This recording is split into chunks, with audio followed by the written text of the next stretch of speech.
Alors, Santiago Amigorena, merci d'avoir accepté cet entretien dans une manière, dans une formule assez particulière. C'est probablement la seule manière de gérer un entretien ces jours-là. C'est vrai, c'est un peu douloureux de voir que c'est la seule manière de parler, mais bon, ça va changer, j'espère, dans les temps qui viennent. Absolument. Pour vous, un écrivain qui met un accent poignant sur l'importance du silence, ça doit être pourtant une période assez favorable parce qu'on se tait beaucoup ces jours. Oui, pour moi, quand on m'a beaucoup demandé comment je vivais le confinement et qu'est-ce que je sentais, c'est vrai que je suis sans doute une des personnes pour lesquelles la vie a le moins changé avec le confinement, parce que ça ressemble beaucoup à ma vie normale, c'est-à-dire que voilà, je passe beaucoup de temps dans le bureau, plutôt avec des livres, donc dans le silence, et c'est vrai que c'est une période assez propice à l'écriture et à la lecture.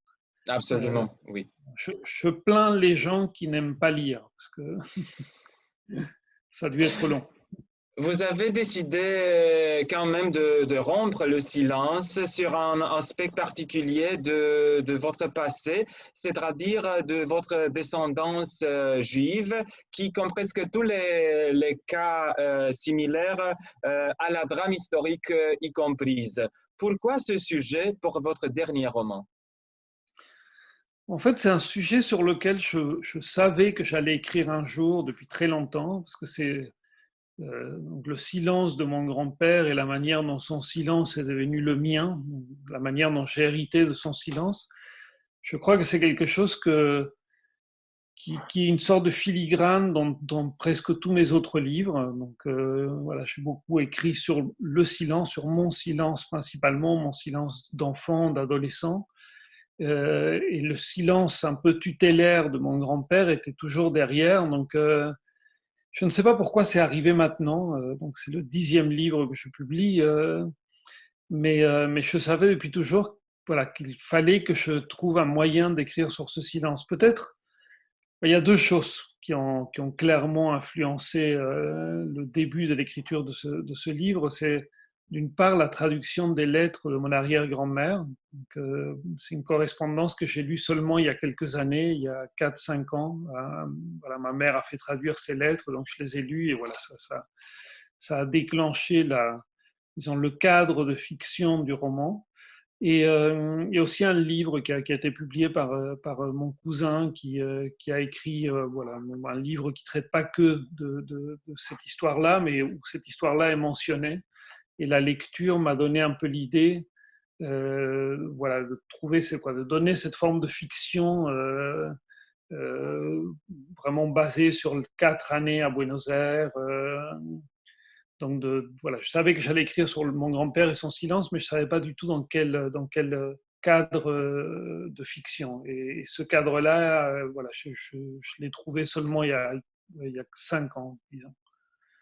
Peut-être que ce thème du Shoah soit l'un des plus répandus dans la littérature du XXe et XXIe siècle. J'imagine que vous avez lu presque tout paru sur ce thème-là. Quel type d'éventail de sensations ça vous a fait expérimenter? Non, en fait, j'ai pas lu du tout parce que c'est énorme, c'est Oui, impossible. Et en fait, quand j'ai commencé à écrire, donc je pensais pas, voilà, j'ai jamais pensé que le sujet du livre était la Shoah. Pour moi, c'était mon grand-père et son silence qui a quand même lieu à 12 000 kilomètres de distance de là où se déroule la Shoah. Donc la Shoah est voilà, une toile de fond de son histoire, affecté, lui, par la Shoah comme les gens qui étaient en Europe. Et je ne peux surtout pas dire que moi, j'étais affecté par la Shoah de la manière dont ont été affectés plein de gens qui ont écrit sur la Shoah. Donc j'ai lu pas mal de choses d'historiens.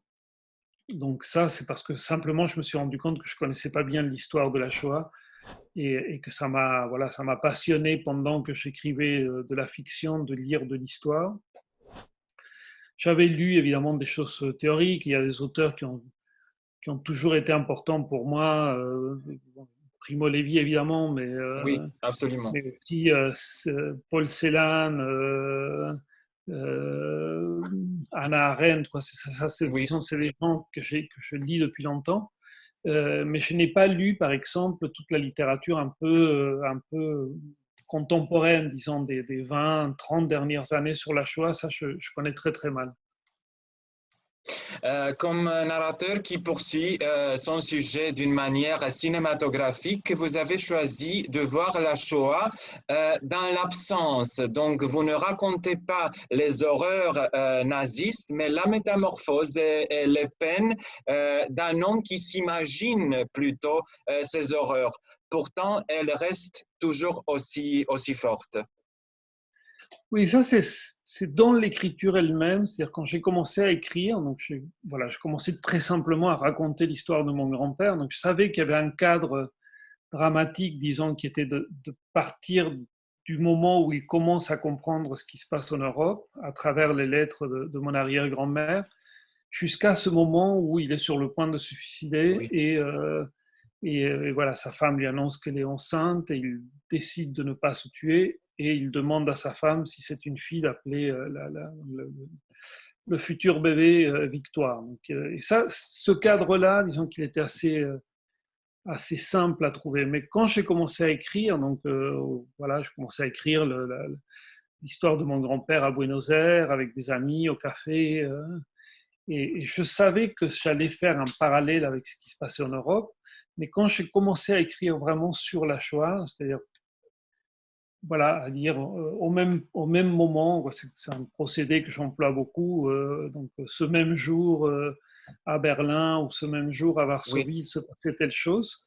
Je me suis rendu compte que là, je ne pouvais pas utiliser du tout la même écriture et le même degré de fiction. C'est quelque chose que j'avais pensé que je pourrais faire, c'est-à-dire je pensais que je pourrais raconter une histoire entre mon arrière-grand-mère et une amie à elle dans le ghetto de Varsovie, ou que je pourrais raconter un rendez-vous entre Hitler et Goebbels à Berlin et les traiter comme de la fiction avec des dialogues, etc., etc. Et je me suis rendu compte que ça, pour moi, c'était impossible. C'est-à-dire que je ne pouvais que donner un ton beaucoup plus factuel, historique et assez froid pour raconter ces événements-là, parce que disons, de là où moi je suis, de là où moi j'écris, je ne me sentais pas autorisé à faire ça. Ça ne veut pas dire que j'interdis ou que je pense qu'il ne faut pas faire de fiction sur la Shoah, mais en tout cas, voilà, moi je n'ai pas trouvé la manière de faire de la fiction vraiment avec ça. Donc il y a un peu quand même deux écritures différentes dans le livre.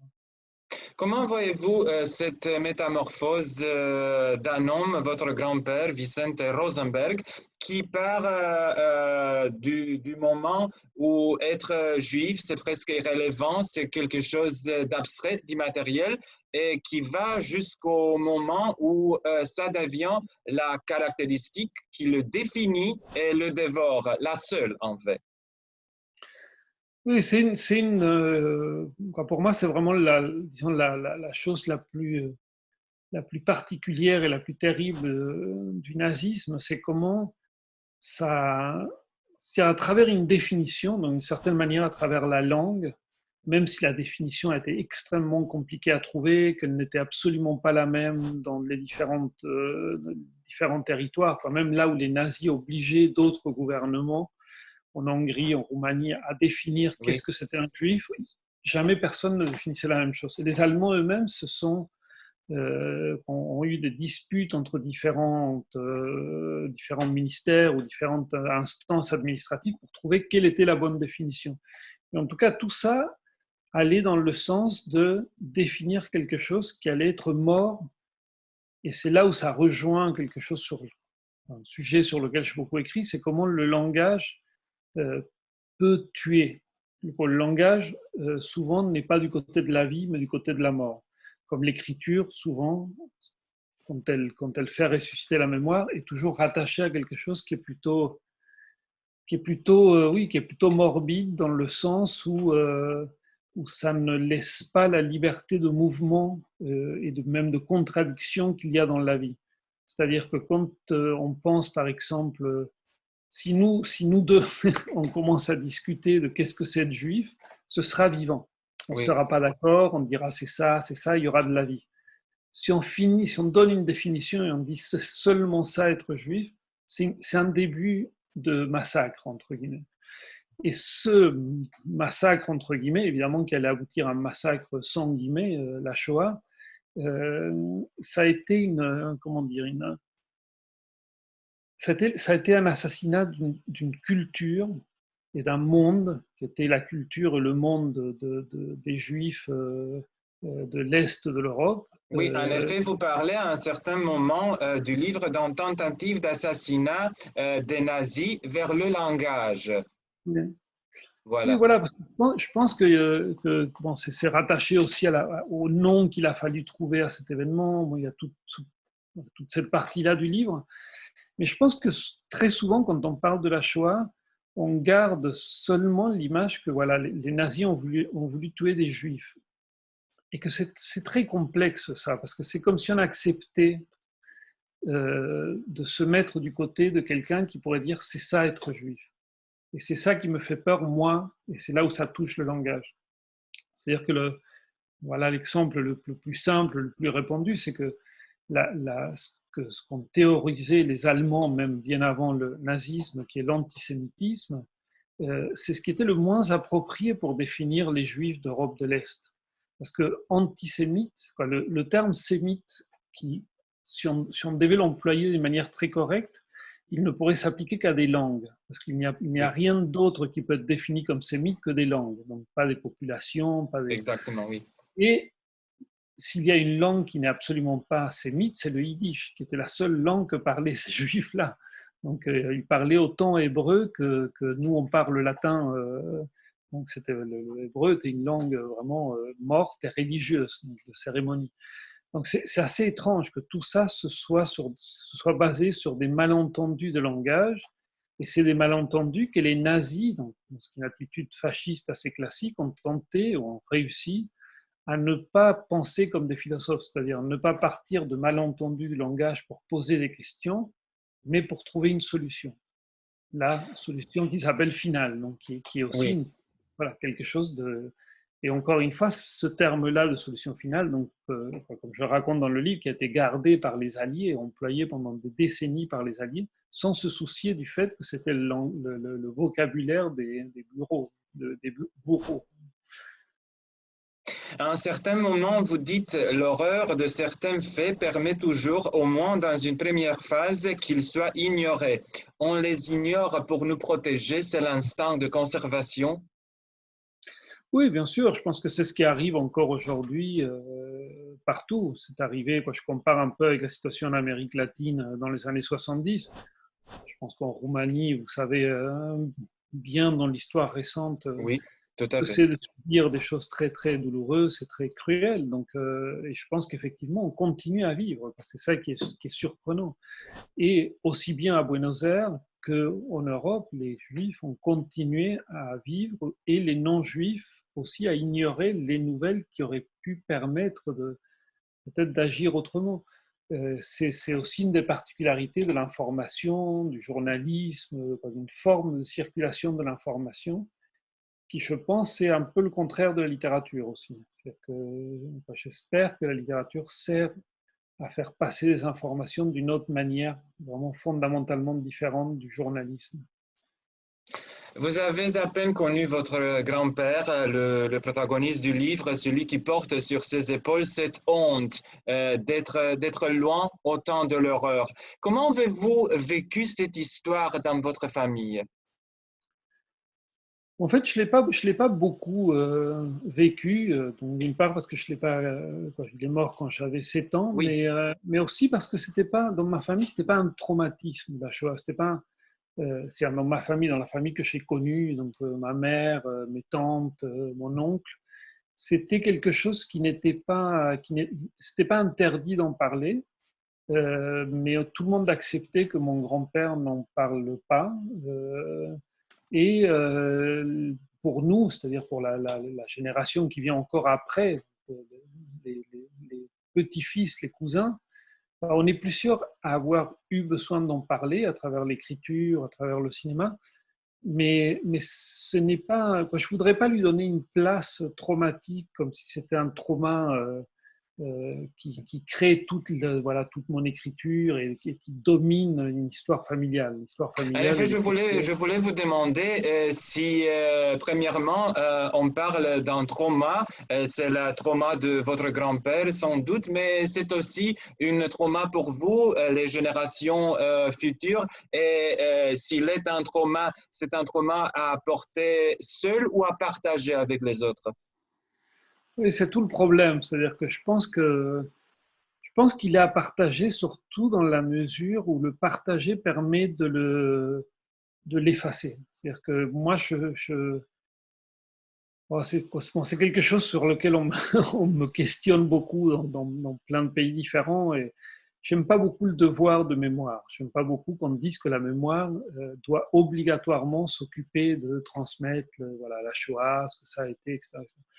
Je pense qu'il y a aussi un droit à l'oubli et que le droit à l'oubli est très important et Oui. évidemment il vient de ce partage dont vous parlez. C'est-à-dire que c'est en partageant un traumatisme qu'on finit par faire le même travail qu'on fait quand il y a un deuil. C'est-à-dire quand quelqu'un meurt de proche, si on reste enfermé tout seul avec cette mort, on s'en sort pas. On finit par mourir aussi parce qu'il n'y a pas, il y a aucun moyen de penser réellement une mort.